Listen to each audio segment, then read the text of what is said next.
జై శ్రీరామ్. మనందరికీ తెలుసు, వినాయక చవితి నాడు చంద్రుణ్ణి చూడటం వలన నిందలు వస్తాయి అని.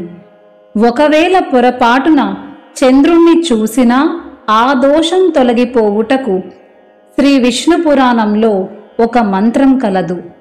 ఈ మంత్రాన్ని కనీసం 9 సార్లు స్మరించి శ్రీ విఘ్నేశ్వరుడి అక్షింతలు తల మీద వేసుకొని వినాయకుడిని వేడుకోవలసి ఉంటుంది. ఆ మంత్రం ఏమిటంటే, సింహః ప్రసేనమవధీత్ సింహో జాంబవతా హతః సుకుమారక మారోదీహి తవ హేష స్యమంతకః. ఈ మంత్రాన్ని ఎన్నిసార్లు వీలైతే అన్నిసార్లు జపించవచ్చు. కనీసం 9 సార్లు తప్పనిసరి.